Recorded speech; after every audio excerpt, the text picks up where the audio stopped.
With Dan Artosis Stemkowski retiring from the GSL, I thought there would be no better time to finish my Innovation-a-thon series. This is a series in which I take a look back at my favorite Terran player ever, right there, Innovation's run through my favorite season of GSL ever. This is the 2013 GSL, the very first Heart of the Swarm GSL. And StarCraft 2 was so interesting at this time because you had all the god tier legendary Koreans that were at the top of the Brood War scene and were the aces of their team. Your Flashes, your Bisus, your Rains, your Jaedongs. And they were finally switching over full time to StarCraft 2 because a lot of them had made it into the last Wings of Liberty GSL, but they were still splitting their time between StarCraft 2 and Brood War because the Pro League did this weird split season format where they did StarCraft 2 and Brood War, which was really bizarre. But at this point, this first Heart of the Swarm GSL, everyone had switched over and committed fully, and this was such an exciting time to be a StarCraft 2 fan because you had every god-tiered player that you always wondered about, like in the Wings of Liberty era, 2011 and 2012, when a lot of us OGs really started getting into the game and watching esports. You would ask yourself, like, oh, you hear about these names like Flash and Jaedong, almost these legends, these unfathomable gods. Like, what would they do in Wings of Liberty? And it was always this question that people had, especially the old heads of the scene that had seen Flash like win all the MSLs and OSLs. What would Flash do? Well, this is the season where we finally got to see it for real. And this player that Innovation is taking on is a stalwart of that end of Wings of Liberty era that was sort of clashing against the Kespa Koreans who were known for Brood War. Because you have to remember that in Wings of Liberty there was a god tier scene in its own right. You know, you had Life, MVP, Stefano, MC, Idra. These guys were heavy hitters. These guys were no joke. And it was this very interesting question of how are these cats going to deal with the legends of Brood War, the guys who were making these super salaries, and some of the few Korean pro gamers who had their own bedrooms and didn't have to sleep in a bed, in a bunk bed, you know, in a crowded room. Those guys, the stars of the team, how would they fare in StarCraft 2? And Innovation's facing off against Symbol, who very interestingly, in the very GSL before this, these two played in the round of 8. This was at the end of Wings of Liberty when Zerg was very strong. And Symbol beat him in 5 games in a best of 5, and Symbol went on to the finals and lost to RO4, who Innovation, of course, monster moded last round, the very last videos I did in this series of the Innovation-a-thon. Remember, these are all in a playlist. I encourage you to watch these in order, but Innovation had this crazy series with RO4 where he destroyed him in a macro game, 2-raxed him and embarrassed him, and then played really greedy, and RO4 said, well, fuck it, I can't win a macro game, I'll cheese the shit out of him. And he showed up to his base with a ton of Roach Bane, and Innovation basically had like a 1 Marine bunker and 2 Hellions and a couple medevacs, and looked like there was no way he was going to hold, and did. And it's one of those situations where if you pause the game, like right as the Banes are morphing, and you dropped you or like any of your friends or any foreigner Terran into that situation and said, okay, good luck, defend it. And they're like, well, how am I supposed to defend like 20 Roaches, 20 Banes, and 20 Lings with a continuously attacking Zerg, and I have like a handful of Hellions and a medevac?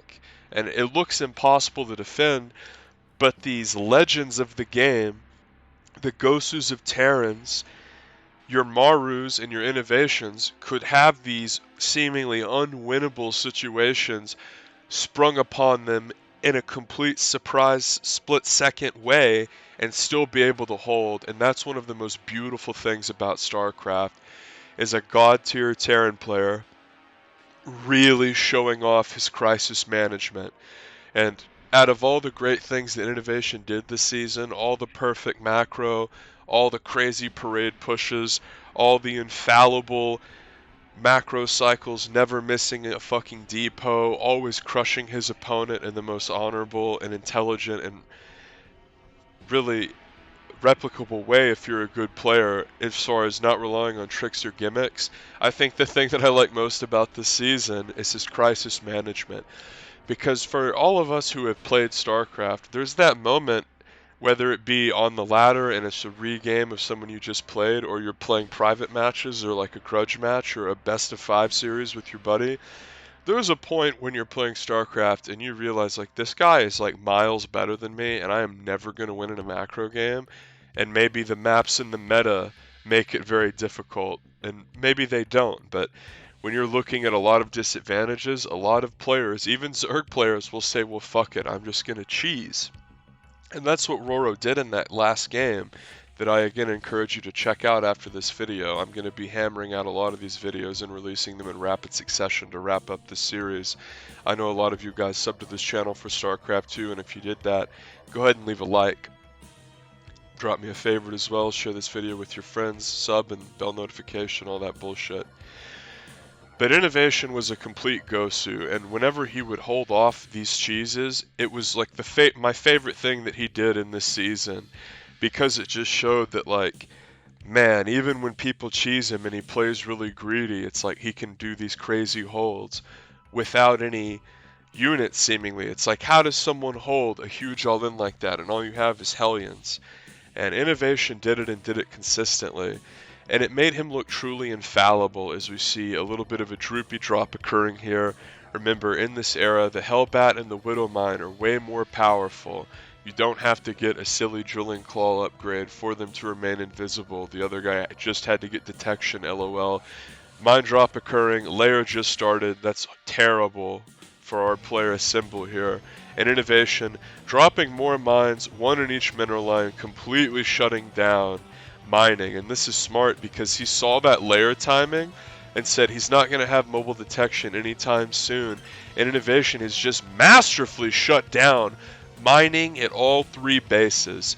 And you might be saying, well, holy shit, like, did he not make detection? You got to understand that making detection blindly in this matchup was not a thing at this time. You were so often parade pushed or attacked with Hellions where you weren't going to make a spore in each base. Innovation never goes like quick he never does a gimmick like, oh, I'm gonna go like proxy 2-port Banshee or do a fast mine drop against Zerg. That's very abnormal. And that's one of the beautiful things about StarCraft 2 is we just revel in the power of what one medevac full of mines just did. And that's why they made mines detectable, and you have to get Drilling Claws now. Because people would do like a build like that, a very similar thing, just like a mine drop. They do it against Protoss. And if Protoss didn't have an Oracle or didn't open Robo, they were just screwed, and it sort of killed Twilight openings. That's a big reason we saw the mine nerfed down. But Innovation at the peak of his powers, which is right here, Innovation is absolutely unfathomably powerful at this time, and that's why I'm choosing to cast these series of games. He always used the mine a lot, especially against Zerg. The mine was incredibly powerful. It had a shit ton of splash, a jaw-dropping, hilarious amount of splash that was fucking great for esports.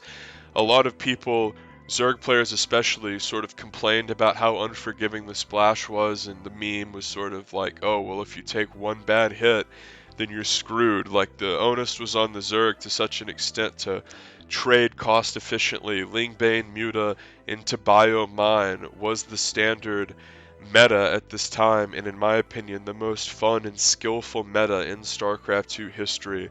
The most fun thing to watch, the most fun thing to play. This was my shit. This was like bread and butter, and not only did I like to play it, me personally, in my ladder games, this was the most fun matchup to watch. I remember one LAN I went to, MLG Dallas, the semifinals was Flash at the peak of his powers, right around this era, right when HOTS came out, and Life at the peak of his powers, and all the games were this sort of Biomine style. It was so fun to watch. And we can see Symbol just has a plethora of creep tumors spread out in the middle of the map. Creep spread is the most important thing about Zerg versus Terran, Liquid TLO once said. And a hefty swell of Lings is going to come forward here sloppily and get picked up. And you really have to engage with Banes, because the Terran player, once he has medevacs, will just take a favorable engagement and then pick up on you. Whenever you're playing someone on ladder, it might be a decent move to try to run in with your 1/1 lings and surround the push like that so you can keep spreading creep, but guys like Innovation aren't going to be caught off guard by this. And I also want you guys to remember that Maru was not at the peak of his powers yet. He hadn't won a GSL. The best Terran player in the previous GSL people thought was Innovation, but the one before that, MVP, was still at the peak of his powers before his wrist injury really started to take a toll on him. And Baneling speed is pretty goddamn late here. It's 13.5 minutes in, and Innovation can just poke and prod, burrow the mines, and run off the creep. There's no way in hell that Symbol can defend this without speed bans. This was one of the most brutal things you could do to yourself at Zerg, was face one of these S-class, incredibly sharp Korean Terrans, especially Innovation, who you know was going to parade push you around the mid game once you got 3 base income and delay Bane speed. This was a death sentence, and a lot of time with Zerg players, you're trying to cut corners, you're trying to make your mutas first, you're trying to like go into Spire before you get Bane speed. It's a big ass map, you're not playing on Steps of War, but look at this.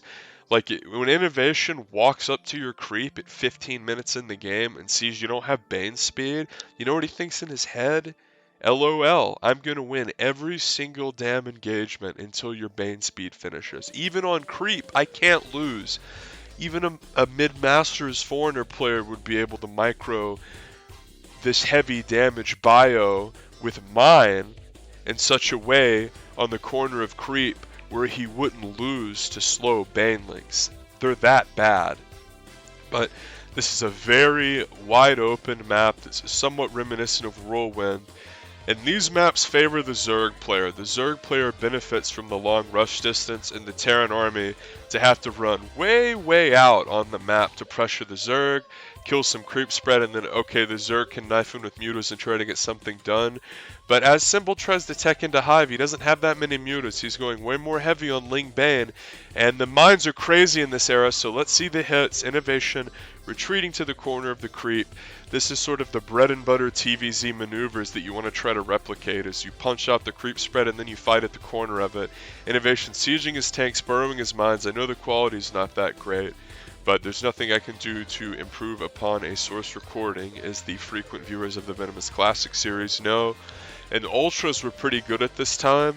The beginning of Heart of the Swarm, a lot of people favored Ultras as opposed to throughout Wings of Liberty. They were considered a joke unit.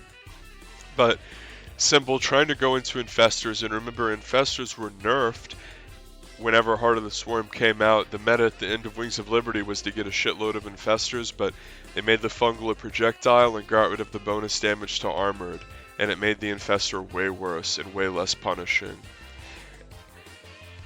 A ton of Ling Bane is going to run up to this 4th base for Symbol, and the Ling Bane is trying to pressure the bio, but Inno has these mines, and anytime you see a bunch of mines, as Zerg, you just think, God, they're going to kill all my Banes.